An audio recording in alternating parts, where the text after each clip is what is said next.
Heart of Midlothian are back in just over 48 hours or less, depending on when you are listening/watching this. My name is Joel Sked, and welcome to the Heart Standard YouTube show slash podcast. I am delighted to be joined by Scott McIntosh. Scott, a big thank you for joining me, and a big relief for the listeners, I think, who won't have to listen to my voice too much on this show. I think I've spoken enough over the last week or so. How are you, and how much are you looking forward to Saturday? Yeah, buzzing about Saturday. I think it's got all the right ingredients to it. You've got a few new signings. I know people are a bit... They might have preferred to have had one or two friendlies, to have maybe seen certain players in the flesh, but I actually think seeing them for the first time in a competitive match will add a bit of excitement to the game. Obviously, Dunfermline look like they're bringing a good crowd. I think they've only got maybe about 150 tickets left to try and sell. We all know about the clubs and the fans, especially the relationship with Neil Lennon. So that'll add a bit of spice to the occasion as well. So I think it's probably as good a fixture as we could have hoped for in terms of just giving us... I know that down the years, the League Cup ties at this stage have always been regarded as a little bit of a sort of glamour friendly, so to speak. So I think this will actually add a bit more of a competitive edge to it, and it should get the fans on side pretty quickly. Yeah, absolutely. And the point about having getting a couple of friendlies to see the new boys, at least with the competitive games, people are making snap judgments and deciding if someone's rubbish or not in a competitive game rather than a dead rubber friendly. As I said, I'm hopefully not going to do too much talking. Going to keen to hear Scott's views on how the squad is shaping up. So I'll ask yourself questions, bring in some comments from the comment section, which I'm about to do just now, and be in charge of graphics, which I've already filled out because I need to load the graphics in. So once we get into it and you start chatting, I'll add some graphics in and I'll chip in here and there. People asking how late I am going to be today. Who will I blame it on? My missus doesn't listen to this, so yeah, I'll blame it on her for asking me questions and speaking to me while I was trying to do stuff to get ready. And Matty K says, thought Scott was wearing an Aberdeen top for a second. That would have been a cat amongst the pigeons if that was true, but no, it's a Bayern Munich top, so he gets away with that.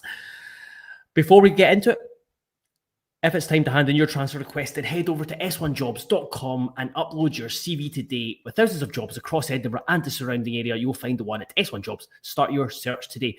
So I've already asked you how much you're looking forward to Saturday. The real excitement, I think that resonates with the supporter base. I think, how are you feeling about the season just in general? I know it's still early, there's still work to be done on the squad, which we will get to in depth soon.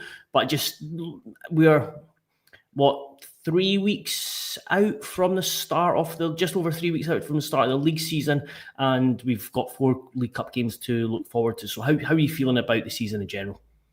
Yeah, pretty confident. I think in terms of the squad building, I think in terms of incomings, it's been positive so far. I think, we've identified the main priority areas out wide, adding a bit of physicality, adding a bit of pace in certain areas, and I think we seem to have addressed that going by the sort of early reports from training and from those closed door fixtures. I think the stuff that probably needs to be prioritised towards the end of this month and into August is probably the outgoings and starting to trim on that squad.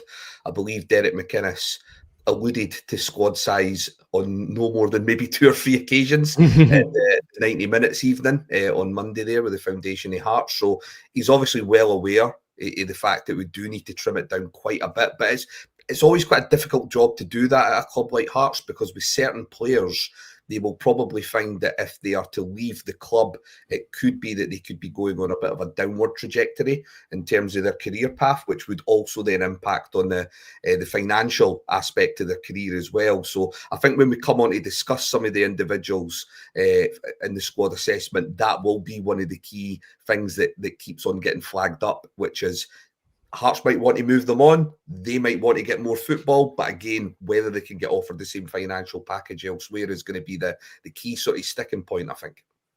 I mean, let's face it. There is players, and this shouldn't be taken as a criticism. It's just levels and what players get to. But there's a vast amount, a lot of players who Hearts will be the biggest club that they'll ever play for, or the most demanding, or this is where they'll probably get their biggest contract to look at it another way. So yeah, that's I think that's kind of natural in players. Well, we kind of talked about a few times that once the squads start getting announced, in the minute you see who's getting minutes in the Premier Sports Cup, you'll get an idea, and players will get an idea of who will move on, who's likely to move on and who's not. And I think at the foundation, someone I didn't make any notes at all, but I'm sure he did mention about a couple of players have already talked about potentially moving on if their leg minutes are going to be limited. So now the squad, you mentioned it. I'll just put up, here is how it's looking at the moment. Hopefully I've put this on Twitter earlier on, and hopefully I've not made an arse of any of the spellings or the contract details. It's 29 man strong, 30 if you're to include Harry Stone. I've not put him in there because if all goalies are fit, then he's kind of fourth choice. All goalies are not fit at the moment. Couple of injuries in there as well. So, as I mentioned, Craig Gordon and there's Jamie McCart. Stuart Finley's out suspended for the weekend. There's a couple more guys to come in. Kabori is in Edinburgh, and McInnes said could make his debut, all going well, a week on Saturday when we play Stirling in the late fixture. He's just got a few more logistics to go through before he can be announced. Kurjota was flying in. I think he was flying in today to Edinburgh. He'll need time to get up to speed, having not played since the start of May. But I've not put them in the squad depth now. So looking at it there, because I'll bring in your what you would like to see happen. This will probably go with my third question. But the first is, how happy are you with the business done so far? Yeah, pretty impressed, pretty happy. I think we're starting to get a bit more balance within the squad. I think Oisin McAtee, I think he's one of the key signings so far in terms of, I think that's going to bring a bit of a balance to the centre of midfield that we've not really had. And this was something I touched on when we done the BBC preview at the start of the week. I think, Cammy Devlin and Benny Beringame have great individual merits. And I think, if fans were asked to come up with their top 5 favourite Hearts players in the current squad, they would feature quite prominently on most. But I do think there is a bit of a balance issue with those two in there, specific in certain fixtures. I think when we see more of the ball, I would like to see maybe someone in the centre of midfield who maybe is just a little bit more proactive in terms of comfortable going forward, maybe wanting to support the forwards, maybe a bit happier, moving the ball on a little bit quicker. So I think his inclusion in the squad is one of the key aspects to giving us a bit more balance compared to what we've had previously. As for the rest of the squad, I think it's starting to shape up okay. Like I say, it's just about now how we try and trim on that a little bit. And again, I think I touched on this a little bit at the start of the week. I'm a little bit concerned about a lack of pace in the fullback areas. Stephen Kingsley is certainly one of those individuals I see and I think about, could we maybe move him on? For me, he's probably third choice in terms of a left centre half. And then at left back, I kind of feel like that's beyond him now in terms of, playing in a sort of proactive back four and sort of getting up and down the park. So that's probably an area of the park I'd like to see there being changes, although I don't think the club will see it that way just now. So I can't see there being too many more changes there until January at the very earliest. But yeah, that's something I've been thinking about just in terms of pressing teams, which sounds like McInnes wants to do. Mm-hmm. He's in friendly games, he's been going man for man. He's obviously wanting to play a high line, and I get that Finlay and Steinvender in particular will be quite pivotal to that as central figures. But again, just to the fullback roles, we've seen what the likes of St Mirren, Aberdeen and that can do when they're out of possession and, getting that quick turnover. Those are just the slight little nitpicks that I'm just still a little bit worried about. But overall, fairly positive about what we've done so far. Yeah, the fullback positions are interesting to see. Sidney Devines asks about how you're feeling about the right back slot. Obviously not seen Christian Borgvink yet, but do you read anything into McIntyre playing there mid-week? So I'll leave that up. Milne and Borgvink are two players who, having spoken to people about Milne and seeing a wee bit of Borgvink and spoken to people about Borgvink, is that they're two fullbacks that can run all day. They've got the stamina. They'll go up and down all day. Pace, I think Milne's I think got a turn of pace in him, and I think he'll be okay in that aspect. I believe Borgvink's not the quickest. That's the only thing. I think he's got a lot of good attributes, but he is not the quickest. McIntyre, I asked McInnes yesterday about him playing in 45 minutes in the friendly. I wouldn't read too much into it at the moment. I think it was around just getting more. It allowed him to get more midfielders or some of the more of the forward players minutes in the game and get the minutes in the legs before the start of the league season. And he's played there as like a wing back and a right side of a centre back. So I think you will see him being quite a versatile player. But the way the McInnes talks is he wants him to be a key kind of pivotal role in that midfield. And you look at the midfield, he is someone that offers something different. Scott, you mentioned pace, you mentioned the fullback area and potentially someone else in midfield, because that was going to be my second question, is kind of what would you like to see? I know we'll get onto people moving on because the squad's big. What would you like to see? What else would you like to see added to the squad? Yeah, I think I would like to see another option in there centrally in midfield. I'll look at that 6, and I'm not convinced about 3 of them.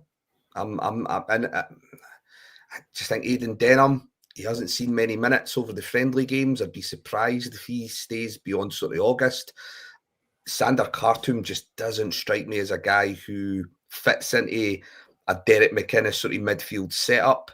Neuenhoff, a bit 50-50 on. So I do think, although that looks, very top heavy just now in terms of selection choices, I think by August that might look a little bit differently in terms of players either moving on or going out on loan. So I maybe would quite like to see another central midfield option. Out wide, it's hard to say just now because we're expecting Kurjota to sort of sign and be involved from next week onwards. There's obviously the Chesnikov issue that's sort of dragging on as well. I'm kind of reluctant to sort of look at wide areas just now. I would say for me, a left back and another central midfielder are probably the 2 positions I'd be looking at. Okay. I mean, I think you make a good point about how this will look different come the start of the league season, and then again come the end of the transfer window.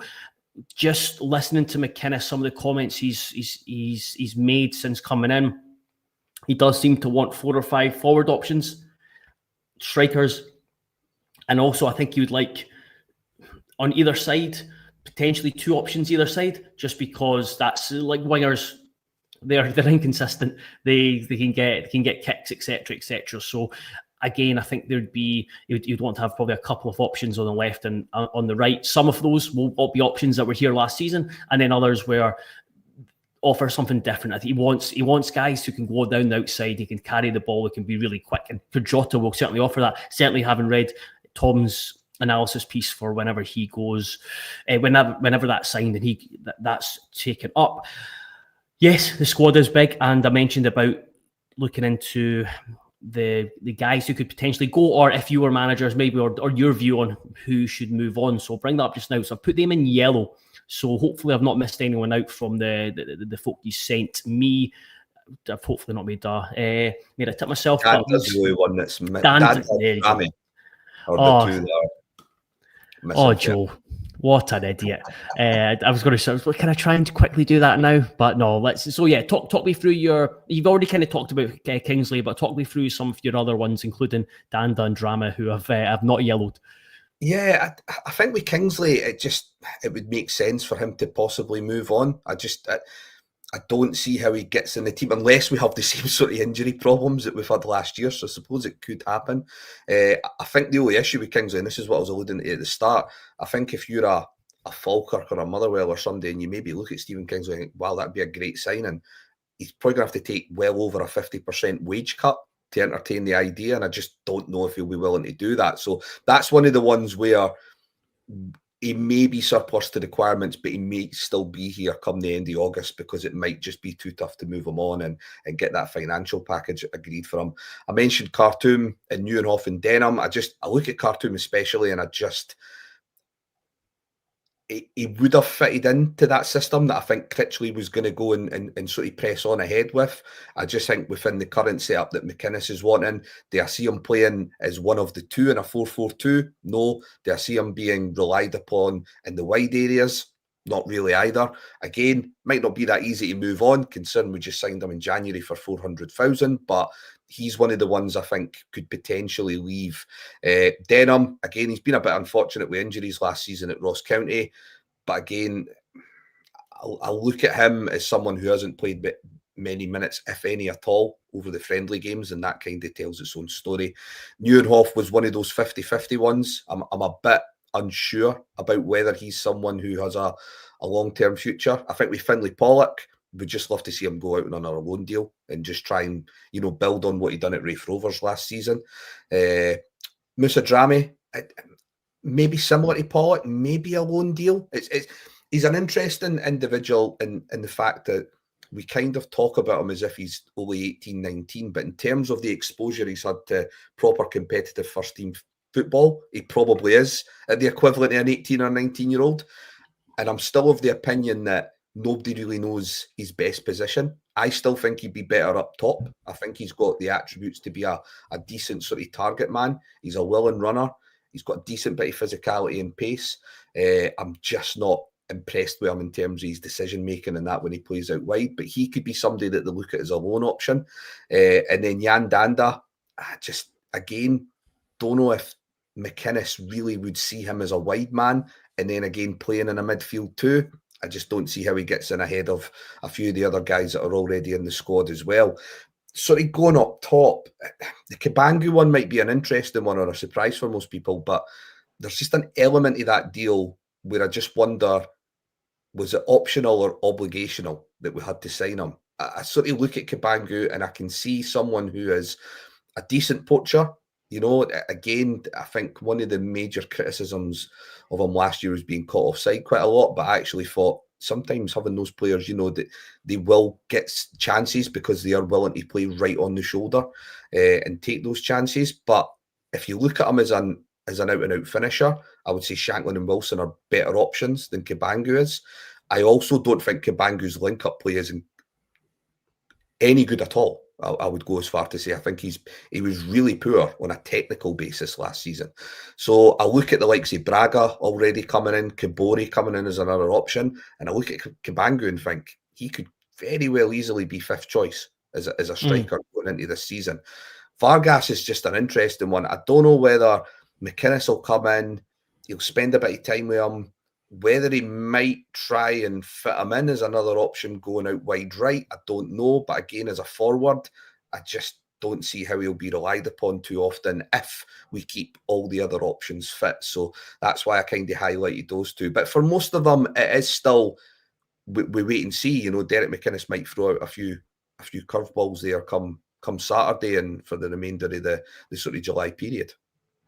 Yeah, there's a few things in there that I would agree with and add to as well. Kind of going backwards, Vargas, wouldn't be surprised if there is potentially interest in him this summer. He is definitely one I think who's on the table, and if there's a lot offer came in, and I think Hearts would be willing to do business, but they don't. Don't think they would. I think they're in a good position with Vargas.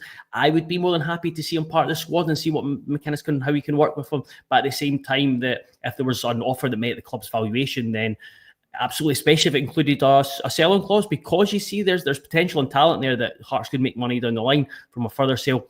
Pollock, I wonder if he will just be a loan spell because he will need to get game time having had that injury, which is really unfortunate because I do think, and McInnes spoke about the foundation of the Hearts event, and I've heard similar that he likes him. He likes what he liked what he did at Raith Rovers, and he can definitely someone that can offer something a wee bit different in the final third. I've got him on the right there, but I wouldn't be surprised to see him kind of work through the middle. Again, depends on how the squad goes. I'm like you, wouldn't be against Drama going out on loan, especially with him going 18 months on his 2 years left on his deal.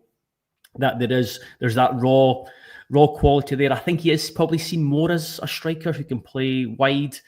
Cabangu, I was told ages ago that was an obligation, but there was the option aspect, or the other aspect was if Hearts had got relegated, I think it wasn't an option. So there's there's different bits to it. But yeah, I think he would score goals across the season.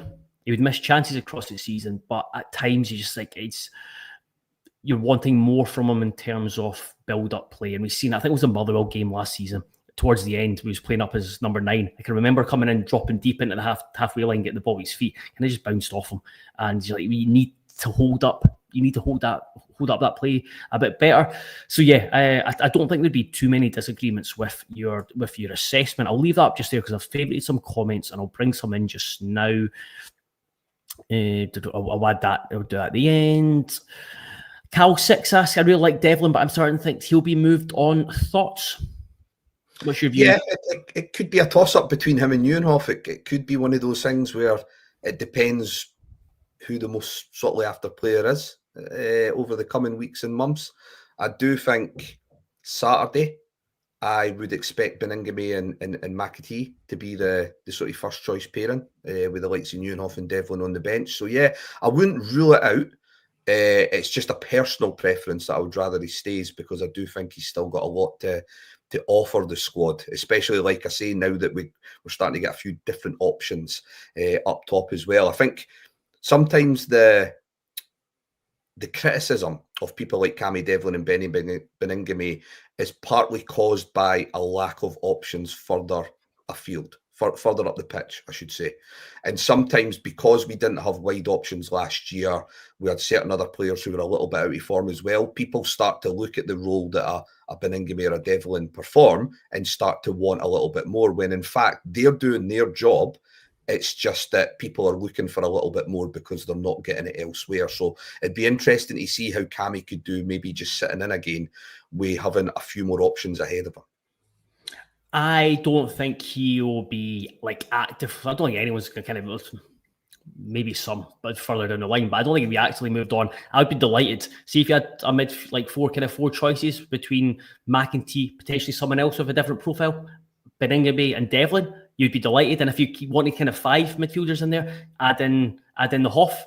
And I think you start the season like that, then you're thinking that's good depth. There's a mix in there, guys who understand the league, guys who are new in, a wee bit of different profiles. So yeah, I'd be reluctant to see Devlin or Benny moved on this summer. Wouldn't be surprised if naturally with their contracts that they move on in 12 months' time. Let's see. Jack Keefe says Braga got ahead of Wilson. Last thing we want to do is it's got to be ahead of burn out the young lad. I don't think Wilson will. I don't think there's a threat of him being burned out. I think McInnes really rates him, and I think he'll be heavily involved this season. But because of the options, I don't think we have to worry about him being burned out. I don't think it's going to be a case like last season where that you're relying on him. I think I think there's going to be a plethora of options up there that can cover. I think I'd like to see Shanklin and Braga starting up top on Saturday, and I might go into this a little bit more when we come to preview the Dunfermline game as to the reasons why. But yeah, I think initially I can see James Wilson and sort of Lauren Shanklin almost sort of, swapping about and name it being one of them and one of either maybe Braga or Kabori. But there'll be different options depending on the fixtures and the teams that we have in front of us. Jack also mentioned the 6 role. Is there any more news on Brad Spencer interest? I don't think that's one that Hearts are going to kind of pursue because of YouTube Disciple mentions Tate was left-footed option we loaned out. I think kind of longer term, I think he might be given a bit of runway to try and get himself into the squad, especially if he does really well in his first 6 months he's loan at Livingston. McInnes likes looking, wanting to perhaps work with him longer, but just the way the deal worked out with Livy, I think it was best to take that option and get him game time in the Premiership. So yeah, I don't think there's Brad Spencer's one that's been looked at anymore. I'll bring that one at the end. That one at the end. This one's for you, Scott. What do you think will happen? You've talked about Dander, but what about Spittle? If we play 4-4-2, I didn't see how we fit in with the new signings. What's your view kind of on Spittle? Yeah, I was kind of half expecting there to be question marks regarding Spittle and Forest, given that I've kind of kept them in rather than suggested that they might be players that be moved on. I think with Blair Spittle, I do think that he is someone that you can still rely upon to play that sort of left midfield role, sort of cutting in. I think that's still an option we can take advantage of. He may, in certain circumstances, I wouldn't see it happening often, but given some of the types of players that we've seen play at Killie under Derek McInnes in central midfield. You know, you look at a guy like a Polworth or a Donnelly or that, he may get the odd game in centre midfield if we had injuries and suspensions elsewhere. So I think that's why, for me, Spittle would still be a very good squad option for the club. Danda, again, I'm just a little bit concerned about just how slight he is and whether that'll go against him. I know that sounds a bit archaic, but, you know, again, I'm just basing this on the evidence of what I've seen in previous incarnations of Derek McInnes sides in the same league. I just don't see him being relied upon to play out wide. And then again, if I compare him to the options we already have in central midfield and could add to it, I think he's way down the pecking order in that as well. I'll move this on. So I'll bring up, someone asked about Halkett over Kent. I wouldn't read too much into this graphic. I've just put, it's just the way that I've put them up. The right-sided centre-back, I think it's all three of them, you could say that could easily start the first game of the season on the right of the centre-backs, the back four. That's just the way I've put it up. But reiterating what I've kind of said is that I think when fully fit, I think Halkett's the best centre back at Hearts, just in terms of what you want as a Scottish centre back. Let's move on to just finally touching on the weekend's game. They won't go too in depth with the analysis just because it's the first game, but a couple of guys mentioned it in the comments already, just like looking ahead to Saturday's lineup. What would you like to see in terms of the lineup, Scott, on Saturday, and kind of more wider? What are you hoping to see from the team when watching the game? Yeah, I think the word suffocating has been used quite a lot. It's been used quite a lot from Derek McInnes. It's been used from players who have played against these teams. It's been used from people who have played under him before. It was something that sort of Simon Ferry alluded to a little bit when he was doing his Open Goal podcast this week, and they were looking back a little bit on the East Kilbride match on the Monday.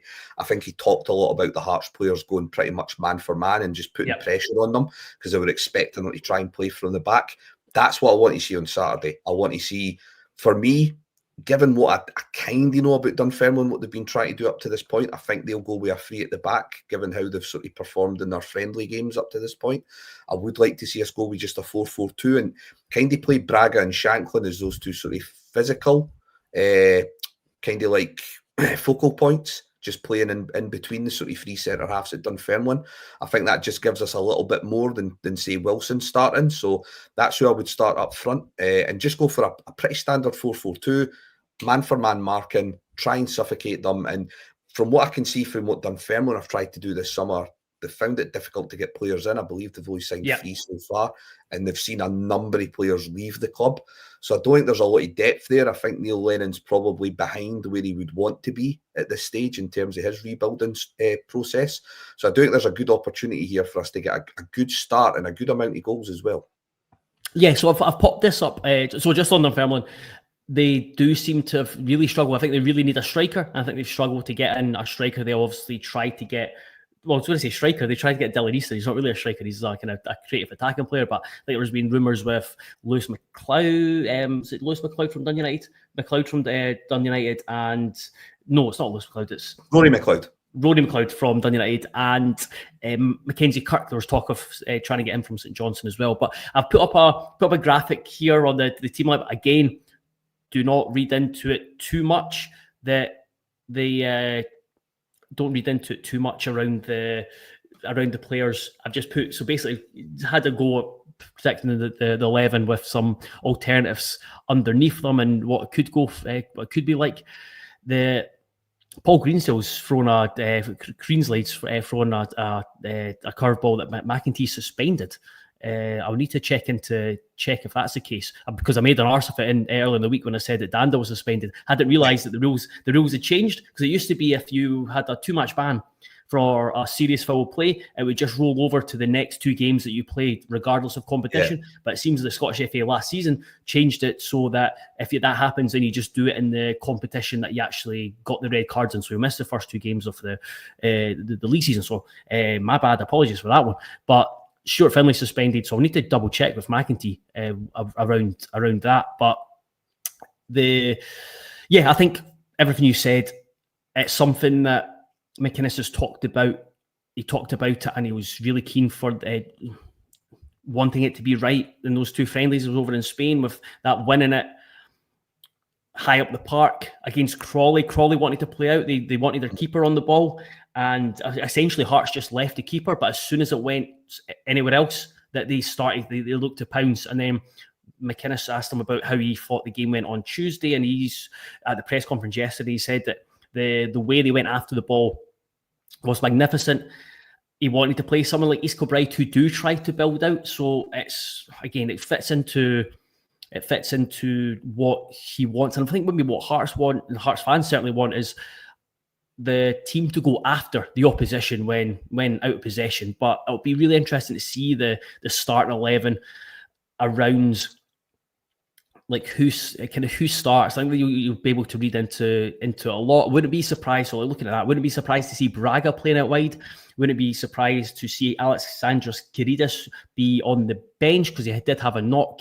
And I messaged Barry Anderson earlier on because I seen he was getting he was laughing at the comments replying to his predicted 11 and around Allan Forest. I certainly wouldn't be surprised to see Allan Forest start the game on Saturday. Couple of group chats earlier on today, obviously alluding to Barry's article and sort of talking about Forest's worth to the squad. I think it's a conversation I've had with a number of people over the last couple of seasons. Managers consistently come into the club, and Allan Forest tends to be someone that people gravitate to.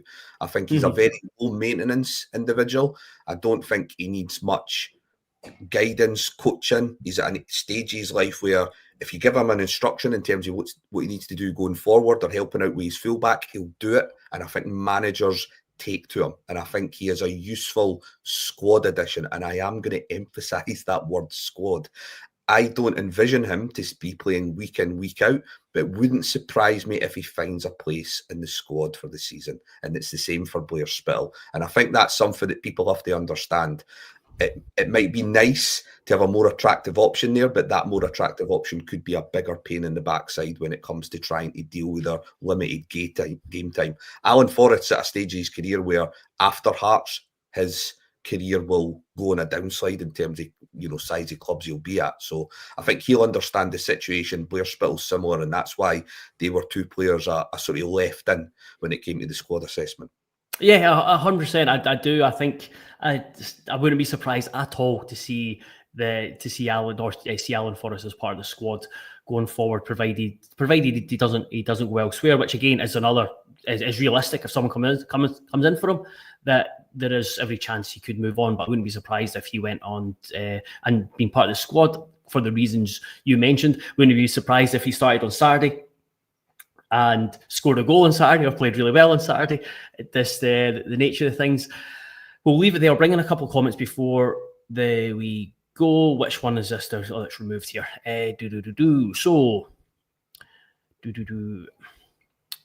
Danny asks, Finlay Danda suspended, is it not? As I covered, I won't go over old ground, but I made an arse of myself. So that if you're watching behind you, you'll catch up on it.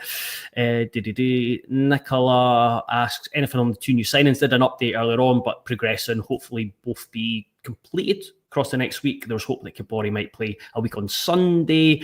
Scott, have you changed your mind on McInnes or waiting to see if it all goes wrong? Ask FG. Yeah, it's one of those things. I noticed it was you that got asked the question about McInnes rather than me when we'd done the BBC thing at the start of the week. They probably missed an opportunity to maybe get a little bit of clickbait out there. I think for me, I've always been, or at least I'm hoping I've explained this well in the past, and if I haven't, I'll apologise. I was always very anti-Derek McInnes, and I think one of the reasons for that was because it was my belief that the club were operating in a certain way. They had a succession plan in terms of wanting coaches and then wanting to promote from within. And I just looked at the profile of Derek McInnes as being someone who they didn't have an appetite in working with. And if I'm being honest, I think that was probably true up until a couple of months ago. I think the sort of experiment with Neil Critchley has forced them into a situation where they're now looking at Derek McInnes as the type of individual to take them forward now. So I don't think I was particularly wrong to sort of rule him out previously, but when I was asked about who I wanted to come in, I think I pretty much say John McGlynn would have been my sort of top target at the time. But I do think the club have done the right thing by the majority of the fans, which is bringing Derek McInnes in. And that's ultimately all you can ask your club to do. Is sort of, try and base their decisions on trying to appease as many people as they can. And I think they've done that with Derek McInnes. And if I'm being honest, I have been quite reassured by how he's sort of discussed what he wants to do with the club and the team moving forward.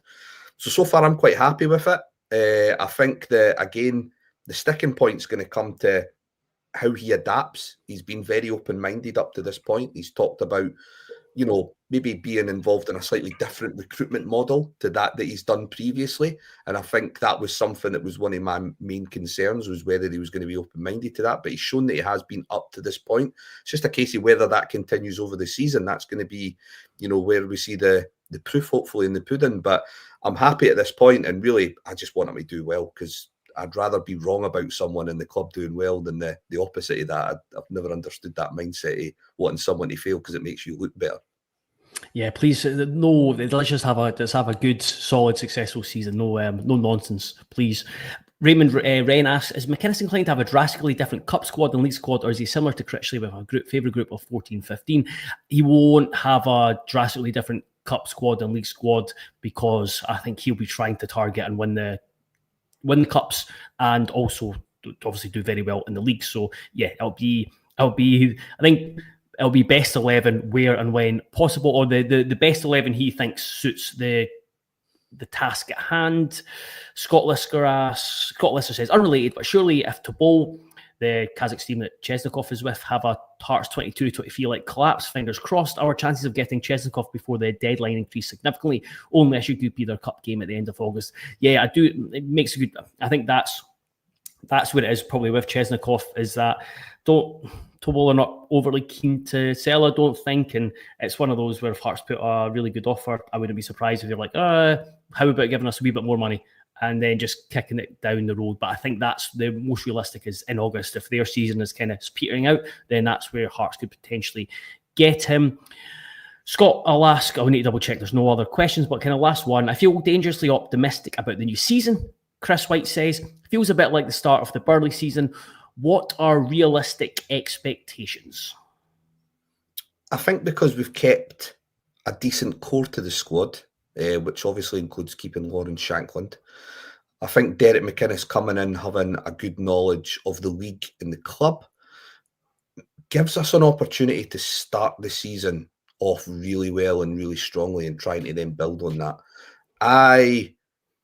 Just as a rule of thumb, I would never try and sort of talk down your chances at the start of the season. This should be the one time in the season where all football fans can sort of just grasp onto a little bit of positivity before the action starts on Saturday. So I think, just as a general rule of thumb, I wouldn't like to play down anything anyway, but I do think there's real reasons why we could go on to have a successful year next year. I think it points to us not having Europe, which again has its negative connotations from a financial standpoint, but it might help us in terms of, competing against Aberdeen and Hibs in the league next year. I think Hibs have got quite a bit to go in terms of building their squad. A lot of the reports coming in for their friendly games point to a real deficiency with their back four in their midfield area just now. I think Aberdeen have recruited well on paper so far, but it'll be interesting to see how all that mixes in with what Jimmy Tilleen was doing last season as well. So I do think we've got a bit of I feel like we do have a bit of a head start on those two. I do feel like the squad that we're building, it's in a better place than either of those two are at just now.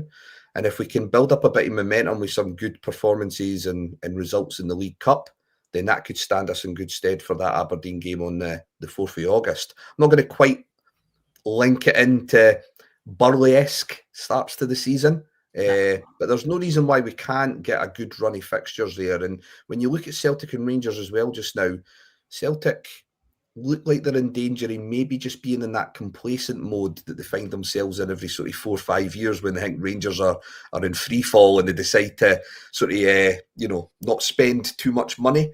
I kind of get that little feeling from them just now. Rangers, they've made some interesting signings, but again, Russell Martin likes a very sort of slow, methodical, possession-based based gamey football, and that'll take a little bit of time to get his players on board with that. So yeah, I feel like we'll do okay this season. I think we'll be fine. And the big hope's in the cups, isn't it? I think for us as a club, I think also Derek McInnes will be itching to get a bit more cup success, given it was 2014 when he last won it there with Aberdeen in the League Cup. So I think he'll be itching to get something as well. And I think having that personal sort of incentive along with what the club wants to do will hopefully see us do well. Smashing. I can't disagree with much of that. I'm sure Scott said that Hearts are going to win all 3 trophies, so that's what I took from that. So we will end it there. Thank you very much, Scott. That's what I was saying. Yeah, it's been a pleasure to chat and listen to you for the last 40 minutes. Really appreciate that. And we'll be back on Saturday, hopefully after the game. Back to the reaction pods after the game, whenever that, whether it's a 5:15 kickoff, so I be up 8 o'clock, 9 o'clock, whenever it is. Be sure to check out heartstandard.co.uk for all the latest, and have a really good weekend. Weather's going to be great. Hearts are back. Let's see how it goes on Saturday. Goodbye.